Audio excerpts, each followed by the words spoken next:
हमारे Sendai framework में 4 priorities बताई हैं ऑफ डीआरआर, राइट?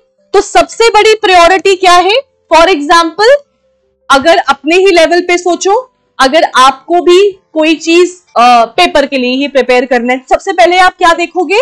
सिलेबस देखोगे। सिमिलरली अगर आपको डिजास्टर के रिस्क को रिड्यूस करना है तो सबसे पहले आप क्या समझोगे कि रिस्क क्या है? लिखो पहला, understanding risk, understanding the risk of disaster, understanding the risk of disaster, the protocol to be followed. ये नहीं हो कि डिजास्टर आ गया पता ही नहीं करना क्या है, ठीक है? अंडरस्टैंड कर लिया पर पता ही नहीं है जी करना क्या है आगे। तो सबसे पहले हमको गवर्नेंस को स्ट्रेंथन करना है, ठीक है? So strengthening disaster risk governance to manage disaster risk.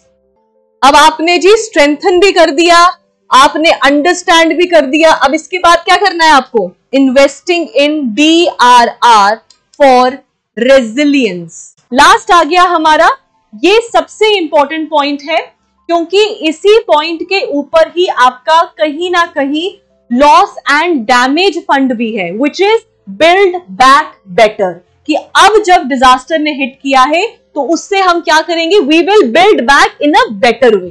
तो ये नहीं कि पहले बेड़ा गर्क हुआ तो अब हम ऐसे बनेंगे कि अगली बारी और बेड़ा गर्क हो, नहीं, हमको बेटर करना है ताकि अगली बारी हम उस चीज से बच सके। सबसे इंपॉर्टेंट पॉइंट ये है क्योंकि build back better is the hashtag for Sendai. तो इसलिए आपको पता होना, जो भी बच्चा प्रिपेयर कर रहा होगा ना आंसर राइटिंग कुछ भी, उसको और कुछ पता हो कि ये जरूर पता है build back better for Sendai, ठीक है? It is the hashtag. अब इसमें हमने करना क्या है? बिल्ड बैक बेटर मतलब वापस आना है, तो सबसे पहले हम करेंगे जी रिकवरी। इंजरी से रिकवरी होती है ना पहले, बस वही होगी।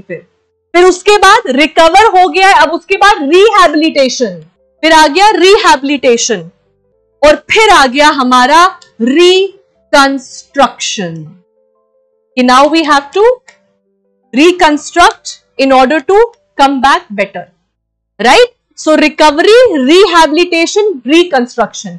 तो बिल्ड बैक बेटर में आपको पूछ सकते हैं कि ये रिस्पॉन्स है, ठीक है, या फिर it talks about preparedness? No, it talks about after the disaster, it talks about recovery, rehabilitation and reconstruction. अगर चाहो तो एक डब्बा भी बना लीजिए आप, build back better, and it is RRR, recovery, rehabilitation and reconstruction, RRR, and BBB for build back better. और आपको पता है ये चीजें बड़ी जरूरी हैं, because at the end of the day people will respond also, the government is also ought to respond, वो ड्यूटी है उनकी, but what will happen later? उसके बाद कोई बात नहीं होती, न्यूज भी नहीं कवर करती, we don't even know कि उसके बाद हुआ क्या, बस कितने लोग मरे, condolences, Instagram post, photo, story, बस यही रह जाता है। उसके बाद उनकी रिकवरी हुई कि नहीं हुई, उनके बाद वर्थ रिहैबिलिट, जिनके घर टूट गए, तबाह होगी, उनका क्या हुआ? पिछले साल जब बारिशें हुई थी, नहीं पिछले साल की ही बात है शायद, या पिछले से पिछले साल, हिमाचल प्रदेश में एक न्यूज आई थी कि एक आदमी, उन्होंने अपना ये है जो आर्मी में थे, रिटायर होके जो भी पैसा आया उससे उन्होंने घर बनाया, और बारिशों में वो पूरा घर बह गया, और उनके पास कुछ पूरी सेविंग उन्होंने घर पर ही लगा दी थी। तो उनका क्या हुआ उसके बाद, राइट?